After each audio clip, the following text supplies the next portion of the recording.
The Great Northwest, God's country, where the mountains are beautiful and the hills are buttes. It's where when folks sit down to eat, they wring the rainwater from their coats and shake the sawdust from their beards. It's where the rock is igneous and enigmatic men rock. It's where the trucks and trains have spines and logs.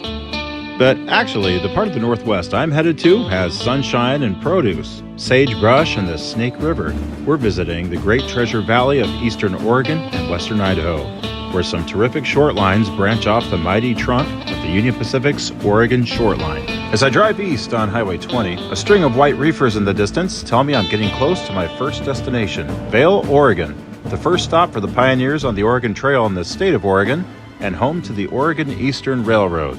I'd already been on the road for 7 hours when I arrived in Vail, but decided not to waste any time trying to locate the switch crew. On the east end of the yard, which facilitates OE's base of operations, I found OE number 3600 and its crew just boarding to do some switching at the west end.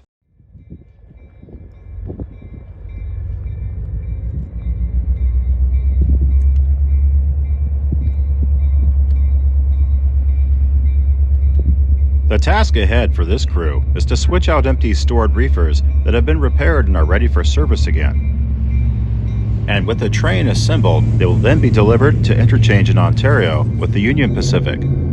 Since 2018, Integrated Railcar Services has been receiving sidelined reefers like this and working them back into service.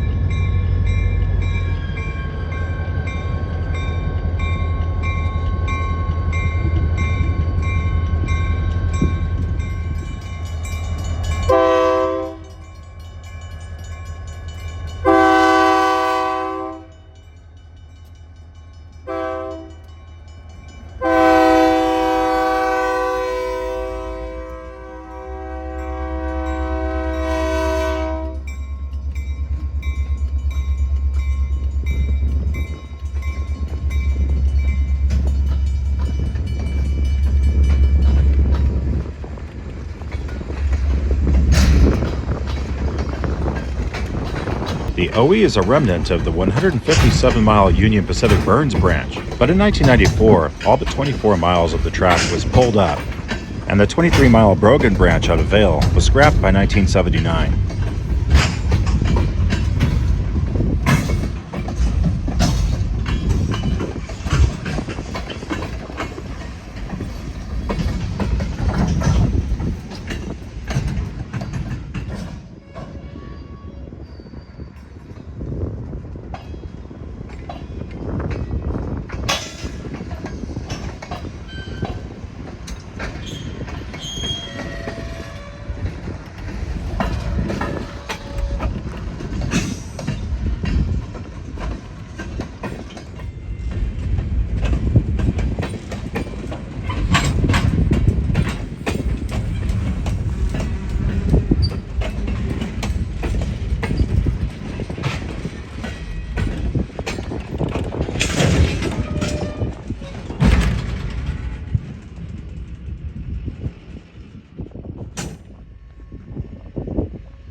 Behind the throttle today is engineer Ted Curfey.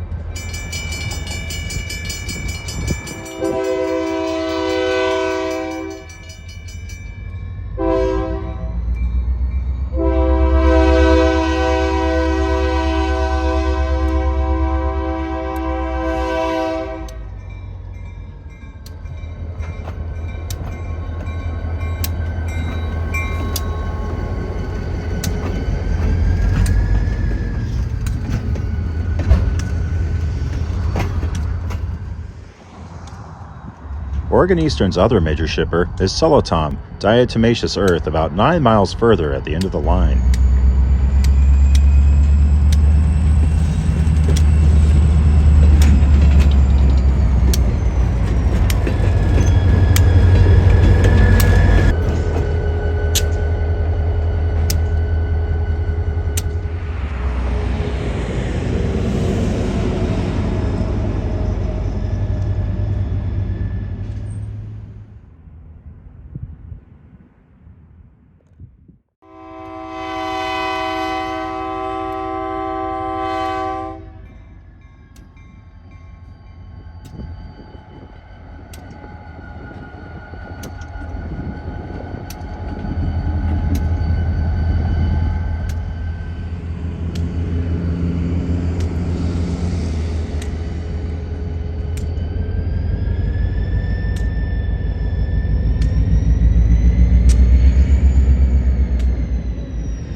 The engine is running around the 5 ready reefers as it prepares a train to go the 12 miles to Ontario and interchange with the UP.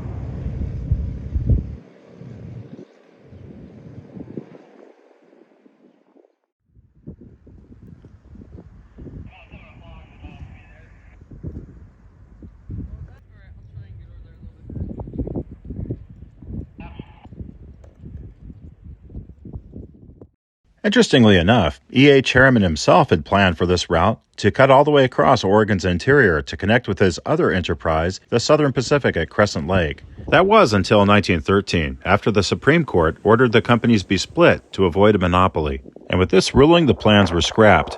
These 1907 fish plates were placed when this line was still intended as a through route.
A dominating geographic feature of this part of the valley is Malheur Butte, an extinct volcano and pyramid-like natural structure which seems to be surrounded with paranormal and spiritual lore.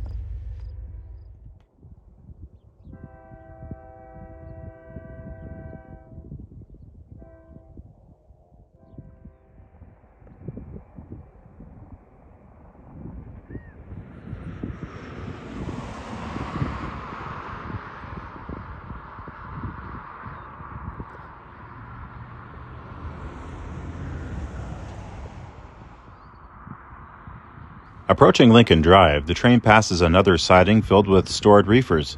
For quite a bit of the journey from Vail to Ontario, the tracks are paralleled to Railroad Avenue.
Perhaps hearkening to the pyramid-like resemblance of the nearby butte, this station is named Cairo, though not as great as its Egyptian cousin.